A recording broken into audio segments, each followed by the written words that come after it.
आपने अज़्म इस्तेहकाम कोई ऑपरेशन के नाम से कोई क्या चीज़ कर दी है। तो मैंने कहा हमें तो 2010 से मार खा रहे हैं इन्हीं ऑपरेशनों के हाथ से। दहशतगर्दी के खिलाफ जंग, दहशतगर्दी के खिलाफ जंग, क्या दहशतगर्दी के खिलाफ जंग ये बैनुल-अक़वामी एजेंडा नहीं है? इसके इस पहलू को हम क्यों नज़रअंदाज कर रहे हैं?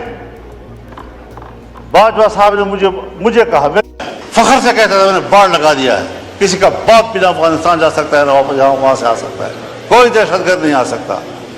अब मौजूदा आर्मी चीफ फख्र से कहता है मैंने बाढ़ उखाड़ के फेंक दिया। अब पता नहीं वो हुब्बुल वतनी है या ये हुब्बुल वतनी, वो मसले का हल था या ये मसले का हल है। 50,000 से नहीं बल्कि 25-30 हज़ार लोग यहाँ से अफगानिस्तान गए और वहाँ से 40-50 हज़ार इस वक्त आ चुके हैं। और हमारे यहाँ, मुझे माफ़ कीजिए, बहुत दर्द और दुख से कह रहा हूँ, ऐसा महसूस हो रहा है कि जैसे अगले 2-4 महीनों के अंदर हमारे डेरा इस्माइल खान, वज़ीरिस्तान, दूसरा वज़ीरिस्तान, लक्की मरवत, करक, बन्नू, इन इलाकों में अमारत इस्लामिया कायम हो जाए और पाकिस्तान की नज़र नहीं आ रही। मगरिब होती ही तमाम थाने बंद हो जाते हैं और उनको हुक्म दिया गया है कि आपने गश्त में बाहर नहीं जाना। ये है आपकी रिट। जी ठीक है। कहाँ खड़े हैं हम लोग? तो फिक्रमंदी की बात है हजरत जी। ये ऑपरेशन मैंने पहले भी अर्ज की है, आज भी कहता हूँ, ये अज़्म इस्तेहकाम नहीं, ये चीन को जवाब दे रहे हैं कि जिस अज़्म इस्तेहकाम की बात की थी आपने, अब हम वो इस्तेहकाम लाना चाहते हैं, लेकिन हर चंद के है नहीं है। ये इस्तेहकाम अज़्म नहीं है, ये अज़्म इस्तेहकाम की तरफ हम जा रहे हैं। हमें सोचना,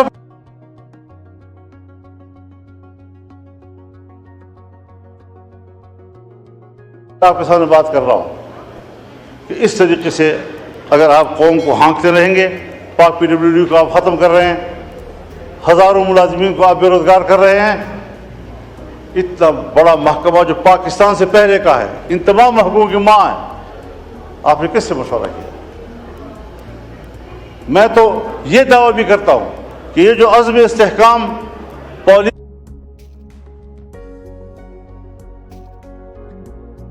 इसलिए कि अवाम को आप पर एतमाद नहीं है।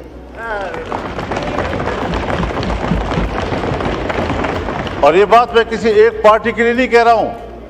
अगर मेरी हुकूमत हो और मैं टैक्स लगाऊंगा तो मेरे होते हुए शायद लोग एतमाद न करें, इसलिए कि लोगों को पता है कि मेरे टैक्स वसूल करके इसको बाहर के कर्ज में दिया जाएगा, IMF के कर्ज में दिया जाएगा, वर्ल्ड बैंक के कर्ज में दिया जाएगा।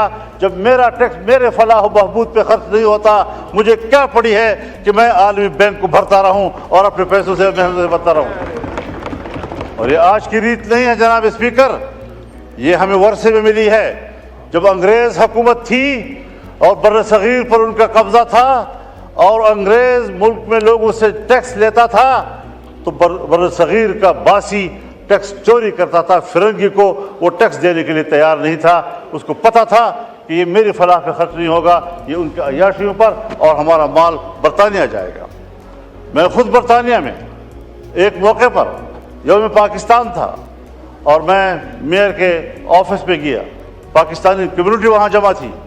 मुझे कहा मौलाना साहब इन बिल्डिंगों को देखो, ये इनके नहीं हैं, ये हमारे अपने हैं, हमारा माल ला कर चोरी करके उन्होंने ये बिल्डिंगें बनाई हैं, ये हिंदुस्तान की है, ये बर्र सगीर की है। उसके बावजूद मलिक बरतानिया इंडिया आती है और पार्लियामेंट उसको कहता है तुम 100 साल से हमारे ऊपर हाकिम रहे हो, तुमने हमारी सरजमीन पर कब्जा किया था, पहले अपोलोजाइज करो, माफ़ी मांगो, उसके बाद आप ऐवान में आ सकती है। और उसने माफ़ी मांगी। लेकिन जब पाकिस्तान आई और पाकिस्तान के पार्लियामेंट में आने लगी तो हमारे स्पीकर साहब और चेयरमैन सेनेट ने कहा हम पहले भी आपके वफादार थे, हम आज भी आपके वफादार हैं। इस नजरिए को लोग टैक्स देंगे, इसको आप यकीन दिलाएंगे कि आपकी रियासत है, टैक्स आपके फलाह व बहबूद पे खर्च होगा। जब मेरा पैसा मेरी फलाह व बहबूद पे खर्च नहीं होगा, मुझे क्या पड़ी है कि मैं इस किस्म के टैक्स, आपके जालिमाना टैक्स अदा करता रहूँगा।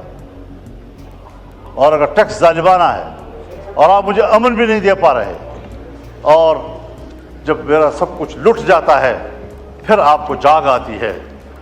جب چین کا ایک مہمان آتا ہے, اہم مہمان, مجھے یہ کہنے دیجئے, بڑے ادب و احترام کے ساتھ کہنا چاہتا ہوں, ہمارے پرائم منسٹر صاحب بھی, ہمارے آرمی چیف بھی چائنا گئے, وہاں انہوں نے بڑی محنت کی, لیکن